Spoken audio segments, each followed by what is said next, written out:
All right, so getting over a breakup is hard work, whether it was a romantic relationship or a friendship that ended. Being able to move on can be a struggle. Yeah, New York's very own life and energy coach, CiiCii, is here with her mindset makeover to help you bounce back bounce back stronger, I should say. Welcome back to the show. Thank you so much for having me. Good to see you. All right, so most people have experienced the end of a romantic relationship, but you have also experienced the end of a friendship. Tell us more about that. Well, I believe that people come in for a season, a reason, or a lifetime. And when someone does leave your life, we oftentimes focus on the loss of them, when I like to focus on a different L word, which is the lesson. What can we learn? And instead of measuring friendship or relationships by the duration of them, let's look at the depth. What can we take away from it? What did we learn about ourselves? What did we learn we want in friendships? And how can we move forward? I definitely believe in friendships being seasonal Yes. a lot of times. But let's talk about the healing journey. The first tip that you have is to put on the imaginary cap and gown. What does that mean? So you want to look at when someone leaves your life like it's a graduation. And in order to move forward, you need something to look forward to. So think about in high school, yeah, you have some sadness when you're graduating, but ultimately you're really excited about moving on to college. And it's the same thing with anyone leaving your life. It's a graduation season. So you want to ask yourself, what can I create? What vision do I want to create for myself? How can I create a compelling future? And start moving towards it. Get yourself excited for the next phase of your life.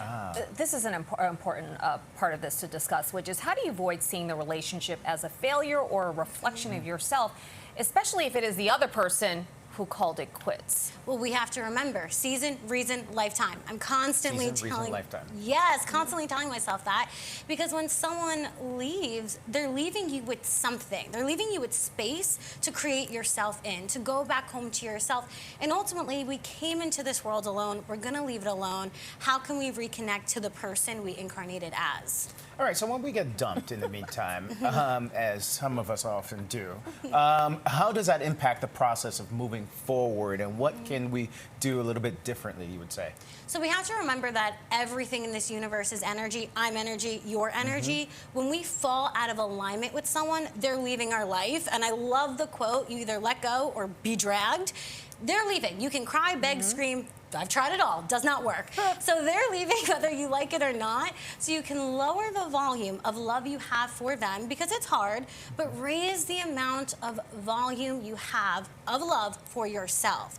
And channel that energy back into that vision that we were talking about that you can create for your life. And when you give that energy to yourself instead of trying to hold on to them, your whole entire life transforms, and the universe will respond to you in a different way. I like that. Don't get dragged. All right. Yeah. Talk to us a little bit about what you call the flipped script principle. Yes, so when someone leaves our life, we oftentimes fixate on what's wrong with me, why aren't I enough? And the only problem with us is that we think there's something wrong with us. We need to flip the object of our sentence with the subject. Instead of saying, why do they not love me? We want to say, well, why do I want someone who doesn't want me? Why am I attracted to inconsistency? Why am I into someone who doesn't want to be anywhere near me? Because the wrong questions won't lead us to anything, but the right questions will lead us to self-discovery. So you have to flip the script and become the subject of your own life and sentence again. So just kind of turned it all around. It's not about me being wrong. Yes. But they are trifling.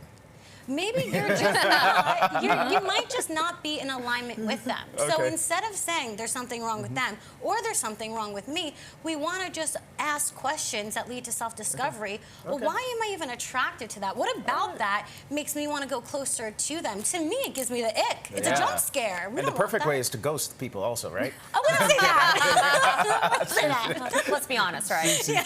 All right. Thank you so much for joining us. Really appreciate the advice. Interesting food for thought there. And if you'd like to join CiiCii's millions of followers online or to purchase her book, Show Up as Her, check out her TikTok and Instagram pages as you see there on the screen.